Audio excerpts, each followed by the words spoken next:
What is going on, guys? This is Benny. You're bringing another Brawl Stars video. Today, you're not just going to have to put up with my crap. We have a very special guest today, so you're going to have to put up with his crap as well. What is going on, Danny? How are you doing, man? Great, and thank you for having me again. And it's true, like you guys couldn't get rid of me.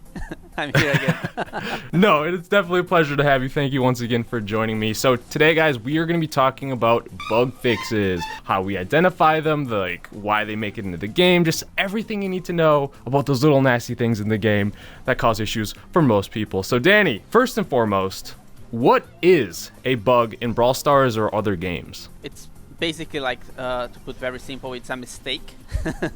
So it's something that's not working as intended. It's not working like as we designed. It's not working. It's crashing the game. Things that are going wrong with your game. Yeah, sounds good. Because everyone wants a smooth gaming experience, and bugs sometimes do not let that happen. So another question is, why do we actually have bugs in the game? Very good question. So we do have many reasons for that, and I think to summarize, nothing is perfect, and that also applies to softwares and games. To go in details, we have too many variables. So for example, we just released Mr. P, and then you have to think of all the interactions Mr. P has to all brawlers in all game modes, and that's just too many situations that we can of course test it beforehand, but it's eventually there will be something that we haven't anticipated, and of course the players will find very easily because it's millions of players compared to our team plus some other testers that we outsource. And also we are always releasing updates month after month. As I said, if this one brawler has already these many possibilities of break something, imagine having that every month. Yeah, with because you guys change a lot in the update, so it's there's so many changes, interactions, things UI changes that something's bound to get missed or get through the cracks. But I think you guys do a pretty good job, honestly. Thank you.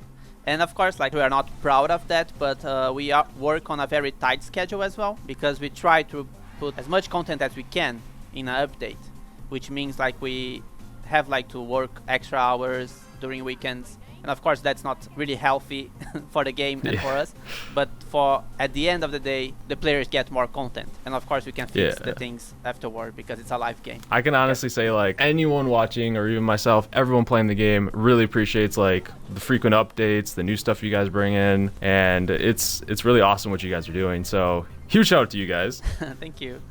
Now the next question I had is, how do you guys, you kind of touch on a little bit, how do you identify bugs before releasing them into the live game? Yeah, so that will be basically our testing procedure. For example, an artist, when they make a skin or animation or VFX, they test themselves. So they play their own thing they just created. The same goes for programmers. If they make a new feature, then they test themselves, not they test. And then we also have a person from the QA, a quality assurance guy, who tests everything at the end. That's pretty cool.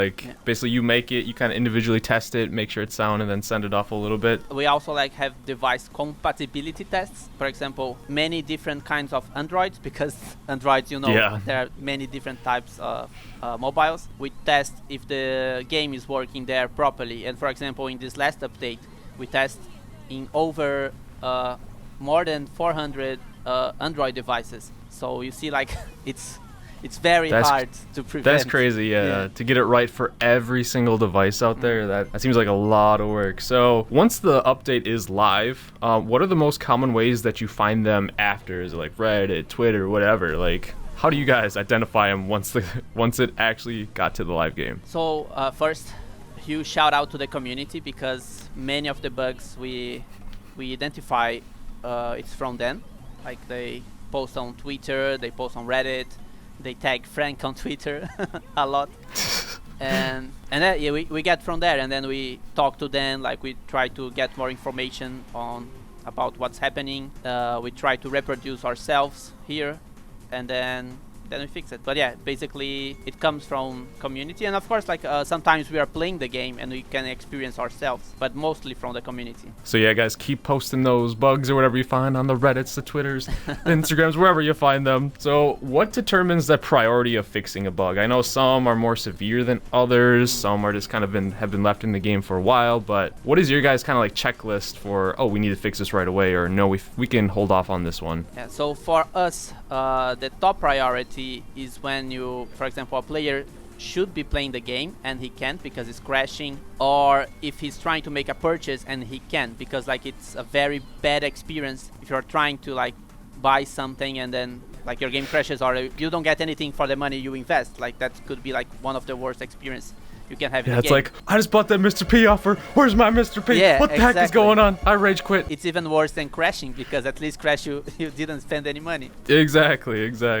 Yeah, if you're unable to play the game, if you are having like a very bad experience, not only crashing, but if your device is like performing really bad, those are the huge priority. So if it goes purchased, if you can't purchase them, and then if your game crashes, you can't play or log on, and then kind of like the other ones trickle in there. Obviously, like if some little art is off and it's like glitching a little bit, like that's probably not super high priority if it's just a visual thing, right? Yeah, if it's a visual thing, it's very low priority. As we had for some updates with the Tara portrait, that it was the old one in the profile picture. Like I always love seeing the memes where they're like, they'll show the Reddit, like it's not even anything bad, like they'll show that Tara picture, literally unplayable. Yeah. Of course, like it's not good for the product, but we can't prioritize this. So we just do fix that when we have the time. Gotcha. So that leads right into the next question. Like, how do the bugs themselves like actually get fixed on your end? I know it's probably like a lot of like coding, testing, and fixing, but how do they get squashed? So we have like 3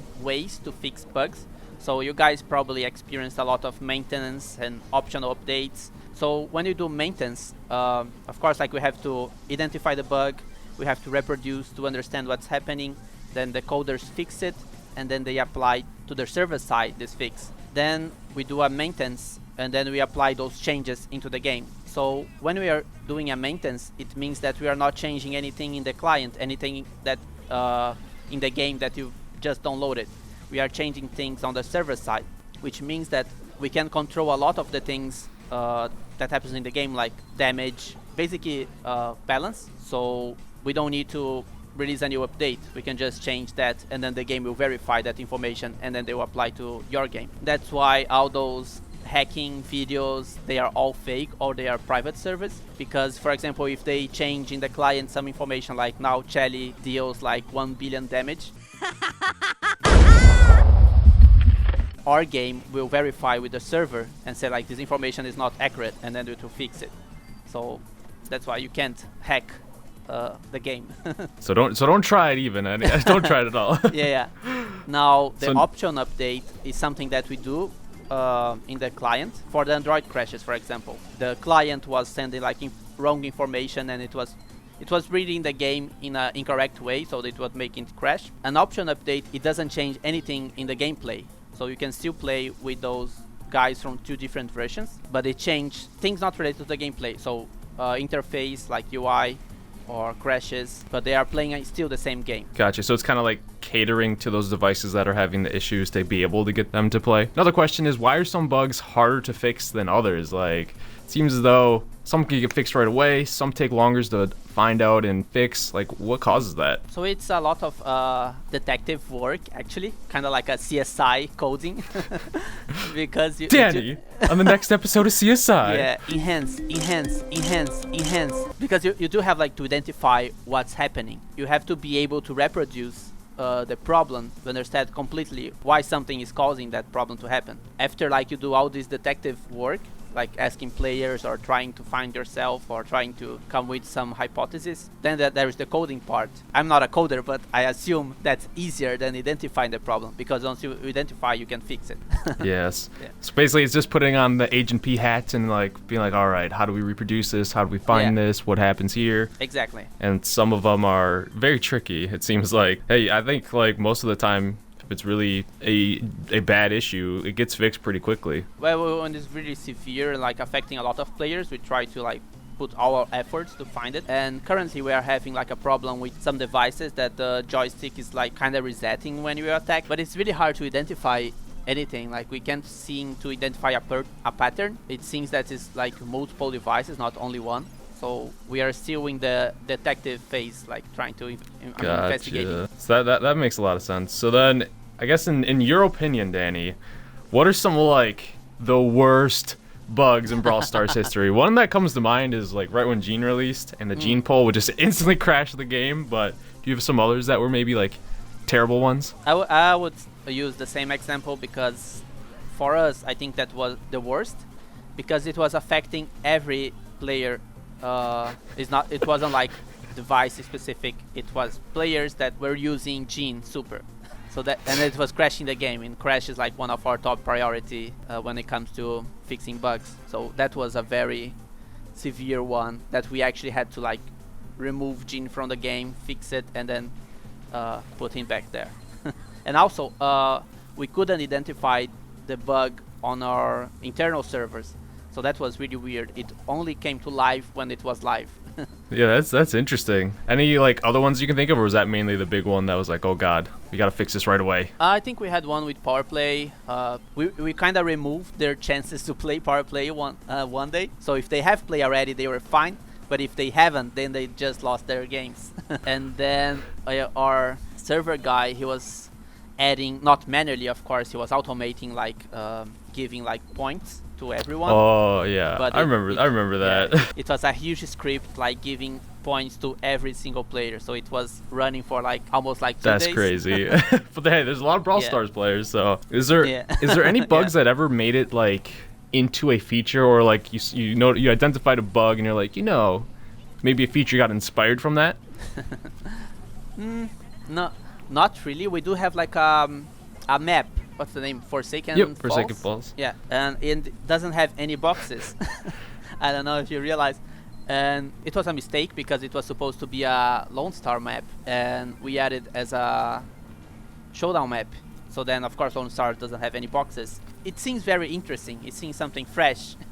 That now you have like to kill the others to actually get the power cube. So unintended, but hey, it actually is pretty fun to play. Yeah, it's interesting, something new. Is there any indication that you guys are going to be fixing the star power glitch or the star power bug? Like as I explained, like the priorities, this doesn't affect like the ladder, like the games that you play for trophies. So for us, it's not a huge problem. Like players have fun with that. We are not breaking anything. If they do that on a tournament, we can like easily identify and punish them or just cancel the game. It's not on our priority list, so we actually don't have plans to fix it. You guys are all safe for right now. But I think we will eventually. Gotcha. Well, Dani, this was really fun. Do you have anything else you'd like to add or say to the people? Ooh, yes. We are very grateful that you guys report bugs very often and we can identify because of you. But some tips on how to report them, I think it will be really useful. So when you are reporting a bug, we would like to know like the description of the problem. Like if you say like my game crashed, then we would like to know when it's crashing, like if it's before the Supercell logo, is like after you do some specific action, if you could identify a pattern, what device are you using? Usually Android, because iPhones we can test, like there's not many of them. If there is any error message that you are receiving when the game crashes or anything. If you do identify a pattern, like the steps to reproduce this problem. If you are sending a video of the issue, it will be nice to have like you record 10 seconds before the issue itself and then 10 seconds after, so you can see like the whole process of what's happening. Yeah, so that'll be nice. So guys, if you want to put on your detective hats as well, find the bug, try and reproduce it, help them out, send them exactly how you do it, because then it'll get fixed earlier. So Dani, it was awesome to hear you. There's one bug that I know you guys need to fix here. It's like the biggest bug in the game. When players use my code BT1 in the shop there, they don't get legendaries when they use it anymore. Is there any plans to fix that? No, it's a low priority. Oh, that should be number one. No, I'm just kidding. But thank you so much for joining on this episode of Behind Brawl Stars. Hey, it was awesome. And then be sure to tune to the other episodes as well. You guys are learning a lot of cool stuff behind the scenes here. So thank you again, Dani. I appreciate it, man. Thank you as well. And let's try to do some CSI Brawl Stars. Heck yeah. Squash all them bugs. Enhance, enhance, enhance.